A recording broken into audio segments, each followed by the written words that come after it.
तो आप सब ने न्यूज़ देखी होगी, फाइनेंशियल एक्सप्रेस का आर्टिकल और भारत के सारे न्यूज़पेपर में है, Turkmenistan president order closure of gateway to hell. Turkmenistan जो कि एक सेंट्रल एशियाई कंट्री है, उसके प्रेसिडेंट ने ये ऑर्डर दिया है कि जो गेटवे टू हेल है उसको क्लोज कर दिया जाए। Everything to know about the tourist attraction near Darvaza. चलिए इसको समझते हैं कि आखिर ये गेटवे टू हेल है क्या। सबसे पहले अच्छा एक चीज़ ये याद रखिएगा कि ये न्यूज़ जो है तुर्कमेनिस्तान से रिलेटेड है, तो यहाँ से हम ज्योग्राफी के दो क्वेश्चन बना सकते हैं। पहला क्वेश्चन ये है कि तुर्कमेनिस्तान अगर आप देखोगे तो क्या इसकी जो बाउंड्री है क्या ये कैस्पियन सी में पड़ती है।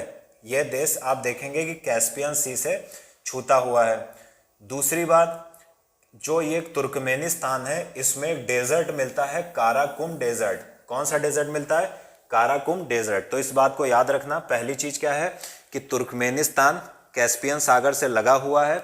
दूसरी इंपॉर्टेंट चीज क्या है कि काराकुम मरुस्थल तुर्कमेनिस्तान में स्थित है। तो ये दो क्वेश्चन यहां से बन सकते हैं, क्योंकि जो इस प्रकार की न्यूज होती है उसमें थोड़ा सा फैक्चुअल क्वेश्चन बनता है। आप किसी बड़े एग्जाम में भी अगर असेसमेंट करोगे तो उससे रिलेटेड कुछ इंपॉर्टेंट ज्योग्राफिकल लोकेशन पूछी जा सकती है, या फिर डायरेक्ट किसी इंसिडेंट को या घटना को पूछ सकते हैं। तो अगर ये पूछ दिया जाए कि गेटवे ऑफ या गेटवे टू हेल कहाँ पर है, तो इसका मतलब तुर्कमेनिस्तान में है। तुर्कमेनिस्तान कैस्पियन सागर से छूता है।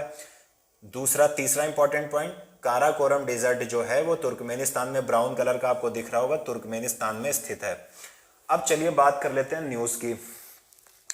सबसे पहले ये समझते हैं कि गेटवे ऑफ हेल है क्या। देखिए 1971 में तुर्कमेनिस्तान सोवियत यूनियन का पार्ट था। हमको पता है कि पहले अभी जिस आप सेंट्रल एशियाई कंट्री और जिस रशिया को जानते हो, पहले दुनिया का एरिया की दृष्टि से सबसे बड़ा देश होता था, आज भी है। पहले इसका क्षेत्रफल रशिया का बहुत ज़्यादा बड़ा था और इसका ही एक देश नाम था, उसका नाम था सोवियत यूनियन।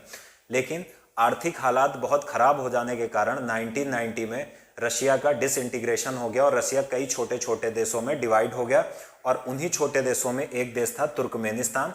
और पहले हम न्यूज़ कवर कर चुके हैं कजाकिस्तान की, जहां पर CSTO की पीस कीपिंग फोर्स पहुंची है शांति स्थापित करने के लिए। तो सबसे इंपॉर्टेंट चीज़ ये क्या है कि जब तुर्कमेनिस्तान 1971 में रशिया का पार्ट था तो कुछ रशियन जियोलॉजिस्ट यहाँ पर ऑयल की खोज में गए, क्योंकि ये एरिया जो है वो नेचुरल रिसोर्सेज की दृष्टि से बहुत ही ज़्यादा रिच है। इसलिए रशियन जियोलॉजिस्ट यहाँ पर क्रूड ऑयल की खोज में गए। अब वहाँ पर ये क्रूड ऑयल खोजते खोजते इन्होंने क्या किया, गलती से एक गैस रिसोर्स को ड्रिल कर दिया। यानी क्रूड ऑयल को ड्रिलिंग के माध्यम से खोजते हैं। इन लोगों ने क्या किया कि ये लोग समझ नहीं पाए और इन्होंने एक क्षेत्र में ड्रिल किया और अचानक से वो क्षेत्र सिंक बन गया, सिंक होल बन गया। यानी कहा जाता है कि 3 सिंक होल बन गए थे। सिंक होल क्या होता है? आपके घर में सिंक होगा, सिंक जैसे जिसमें आप बर्तन धुलते हो, लगभग वैसे ही शेप में एक आप देखोगे कि लैंड फॉर्म डेवलप हो गया, स्थलाकृति बन गई। यानी ये ऐसे एकदम सपाट भूमि थी। रशियन जियोलॉजिस्ट आए, यानी सोवियत यूनियन के जियोलॉजिस्ट आए, उनको लगा यहाँ पर क्रूड ऑयल के रिसोर्स हैं, उन्होंने इसमें ड्रिलिंग कर दिया और इस क्षेत्र की पूरी जमीन नीचे बैठ गई। अब जब जमीन नीचे बैठ गई तो वहां पर उन्होंने देखा कि नेचुरल गैस निकलने लगी, जैसे मीथेन, जैसे हाइड्रोजन सल्फाइड, जैसे नाइट्रोजन, ये सारी गैसेस, जैसे हीलियम, ये इससे निकलने लगी। अब सोवियत यूनियन के जियोलॉजिस्ट को लगा कि अगर ये जो मीथेन, हाइड्रोजन सल्फाइड, नाइट्रोजन और हीलियम जैसी नेचुरल गैसेस निकल रही हैं, अगर हमने इसको रोका नहीं तो इससे बहुत ज़्यादा एटमॉस्फेरिक पॉल्यूशन हो जाएगा, या हम कहें वायुमंडल प्रदूषित हो जाएगा। तो इन लोगों को क्या लगा कि चलो इसमें आग लगा देते हैं ताकि जो भी गैसेस हैं वो समाप्त हो जाए और इस क्षेत्र से बहुत ज़्यादा पॉल्यूशन ना हो। इन लोगों ने 1971 में आग लगा दी। इनको लगा था कि कोई छोटा रिसोर्स होगा, गैस खत्म हो जाएगी, बंद हो जाएगा। लेकिन 1971 में लगाई गई आग आज तक भी यहाँ पर जल रही है। अगर आप देखोगे तो 1971 में आग लगाई गई थी और आज तक ये जो नेचुरल गैस है, जो मीथेन है, जो हाइड्रोजन सल्फाइड है, जो नाइट्रोजन है, जो हीलियम है, आज तक नहीं समाप्त हुई है। अब आप देखोगे इससे बहुत सारी समस्याएं आ रही, लेकिन एक चीज़ ये भी है कि ये सबसे इम्पॉर्टेंट तुर्कमेनिस्तान में टूरिस्ट को अट्रैक्शन करने का सेंटर भी बन चुका है।